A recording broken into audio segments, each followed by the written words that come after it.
Hello friends, good afternoon. আমি বাপ্পা, আপনাদের বন্ধু। তো দেখুন, রান্নাবান্না করছি। কারণ হচ্ছে আমি আছি পাহাড়ে এখন। আর পাহাড়ে রান্নাবান্না করে অবশ্যই খেতে হবে, নাহলে আপনার পকেট একদম খালি হতে বেশি সময় লাগবে না। কারণ এখানে আপনি বাইরের হোটেলে যে কোনো জায়গায় খেতে যান, তো সেখানে মোটামুটি আপনি যদি ভেজ নিরামিষ যদি খেতে চান, তো নিরামিষ খেতে গেলেও আপনাকে আপনার পকেট থেকে মোটামুটি 150 টাকা বের করতে হবে। এবার আপনি হিসাব করুন যে একটা লোক যদি দুবেলা খাওয়া দাওয়া করে, তো পার ডে খরচা হচ্ছে 300 টাকা, এবং এক্সট্রা আনুষঙ্গিক তো খরচা আছেই।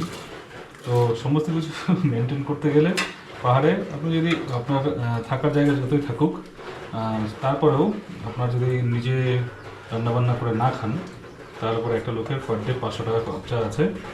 সো সেই জন্যই বলছি যে পাহাড়ে সব কিছুই ভালো লাগে, ঘুরতে ভালো লাগে, মজা করতে ভালো লাগে, বাট খাওয়ার সময় আসলে পরে পকেট ফাঁকা। তো যাই হোক বন্ধুরা, আজকের মেনু হচ্ছে ডাল করবো একটা, ডিমের কারি, ভাত, পাঁপড় ভাজা, বাস এতটুকুই। বেশি কিছু করা সম্ভব না, রাত্রে আবার ডিউটি আছে। যাই হোক, আপনারা কী কী রান্না করছেন, আপনাদের দুপুরে আজকে কী মেনু, অবশ্যই কমেন্টে জানাবেন। রান্নাবান্না চলছে আমাদের। তো আমার সাথে সাথে আপনাদের আরেকটা জিনিস আমি ঘুরে দেখাচ্ছি, সেটা হচ্ছে দেখুন, আমি এখানে ঘরে রান্না করছি, আর এই যে দেখুন বাইরের ওয়েদার দেখতে পাচ্ছেন, বাইরে পুরো বৃষ্টি হচ্ছে, মানে একদম কুয়াশার মতো। এখানে মেঘ এসে ধাক্কা লাগে, তো মেঘ এসে ধাক্কা লাগার কারণে সেই মেঘের থেকে হালকা কুয়াশার মতো বৃষ্টি পড়তেই থাকে, এবং এটা মোটামুটি অনবরতই বর্ষার সময় অনবরতই হতে থাকে। এরকমই ওয়েদার সব সময় থাকবে।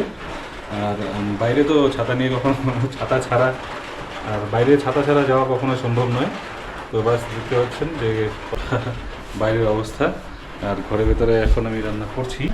তো যাই হোক, রান্না করছি, বেশি ডিস্টার্ব করবো না আপনাদের। তো আমার সাথে থাকবেন নেক্সট ভিডিওতে। ধন্যবাদ।